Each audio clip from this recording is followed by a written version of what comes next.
મિત્રો, કેમ છો? મજામાં? આજે આપણે આલુ પનીર સ્ટાર્ટર બનાવીશું. ફરારી છે, ફરારી બનાવીશું. કેમ કે આપણે રોજ રોજ મીઠું ખાઈ ખાઈને થાકી ગયા છે ને, ફરારનું ખાઈ ખાઈને, તો આજે પનીરવાળું બનાવીશું આપણે. એના માટે મેં 100 ગ્રામ એટલું પનીર લીધું છે, ઘરનું જ છે પનીર. 2 ચમચી એટલું દહીં લીધું છે. 1 મોટું ટામેટું કાપીને અંદરથી બીજ કાઢીને એવી રીતના કટ કર્યા છે. પણ જાડું મરચું આવે એવી રીતના કટ કર્યું છે. ટોપરું લીધું છે, ડીશ સજાવવા માટેનું છે. આ કાજુના કટકા લીધા છે, લીંબુ લીધું છે, ઘીમાં બનાવવાનું છે, ઘી લીધું છે, આદુ મરચાં લીધા છે અને કોથમીર લીધી છે. અને બટાકા મેં બાફા માટે થોડા મૂક્યા છે. આવી રીતના ડીશના અંદર સજાવીશું આપણે.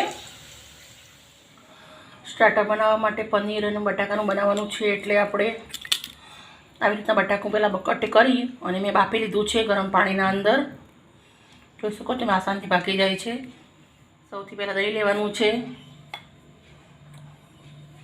હળદર નાખીશું અડધી ચમચી. 1 ચમચી લાલ મરચું નાખીશું.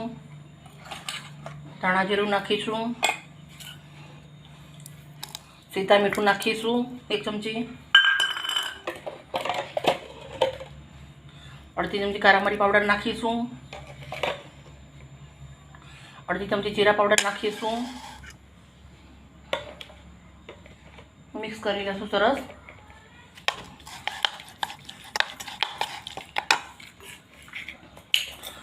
અડધી ચમચી એટલી આરા લોટ નાખીશું આપણે. ના નાખો તો બી ચાલે, પણ નાખો તો બેન્ડિંગ સારું આવે છે. મિક્સ કરી લઈશું સરસ.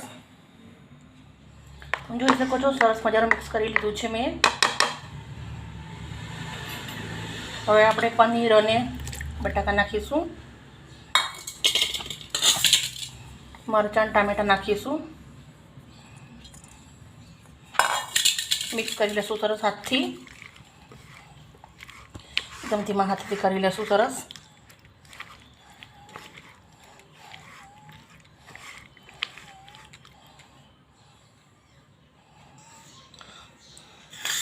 થોડા ધાણા પણ નાખી દઈશું. મિક્સ થઈ ગયું છે, પણ ધાણા પણ થોડા નાખી દઈશું.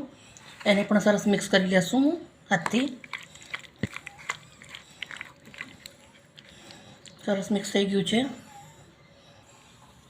મિત્રો, તમે જોઈ શકો છો. બહુ સરસ મજાનું મિક્સ કરી લીધું છે મેં.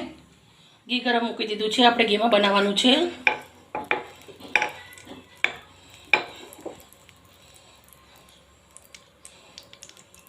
ઘી ગરમ થઈ રહ્યું છે. આપણે પનીર અને બટાકાને એવું મૂકીશું.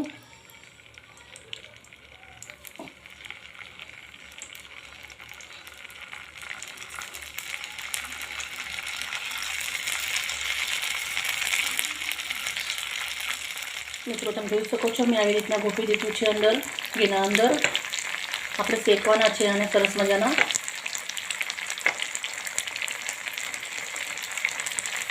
બહુ સરસ લાગે છે ખાવામાં, અને કંઈક નવું છે.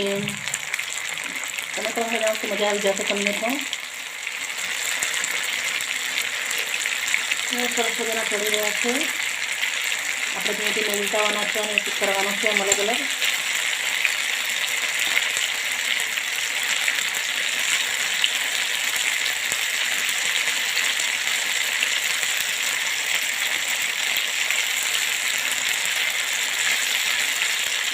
ફેરવશું આપણે.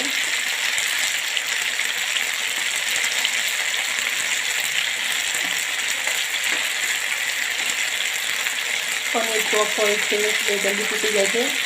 એમાં ખાતી કરવાનું. મેં પહેલાં બટાકા બી એટલે જ બાફી લીધા હતા. મિત્રો, તમે જોઈ શકો છો કેટલું સરસ મજાનું સ્ટાર્ટર તૈયાર થઈ ગયું છે. બહુ સરસ છે. પૂરી ઘીમાં અંદર બનાવી છે, એટલે ખાવામાં પણ બહુ મજા આવી જશે. હેલ્ધી છે, ટેસ્ટી છે, બહુ સરસ છે. સરસ ખાવા જશે આપણે આને. એમ ક્રિસ્પી થવા જશે પનીર અને બટાકા બધું ઘીના અંદર.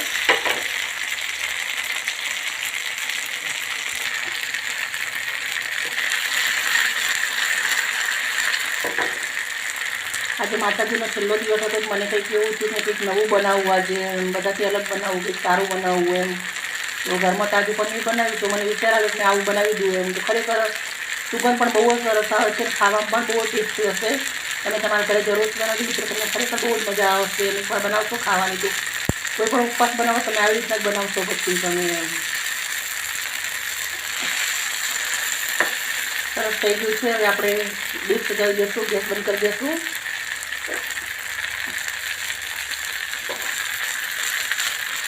બહુ સરસ સજાવટ થઈ ગયું છે. માતાજીની આઠમ હોય એટલે આપણા ઘરે શ્રીફળ તો વધેરીએ જ ખરા. તો મેં વિચાર કર્યો કે આપણે કંઈ ક્યાંથી સજાવીશું, તો મેં આવી રીતના સજાવવાનું ચાલુ કરી છે ડીશ. આપણે આના અંદર લગાવીશું સ્ટાર્ટર. ટોપરું બી ખાઈ શકાય છે અને સ્ટાર્ટર બી થઈ જાય છે, સરસ દેખાય છે.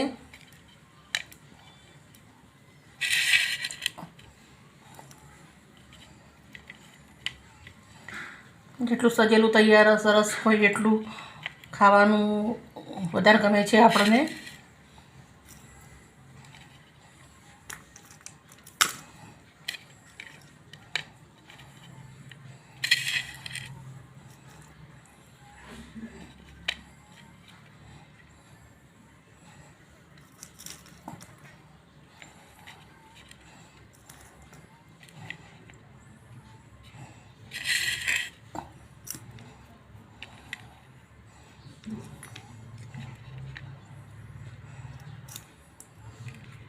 બધું જ હું આવી રીતે સજાવી દઈશ.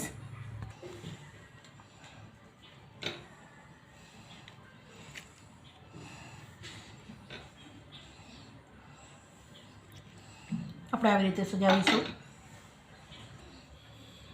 મિત્રો તમે જોઈ શકો છો મેં આવી રીતના સજાવી દીધું છે. બહુ જ સરસ દેખાય છે. એ સુગંધ પણ બહુ જ સરસ આવી રહી છે. ટેસ્ટ બી બહુ સરસ હશે. આપણે કાજુથી ગાર્નિશિંગ કરીશું અને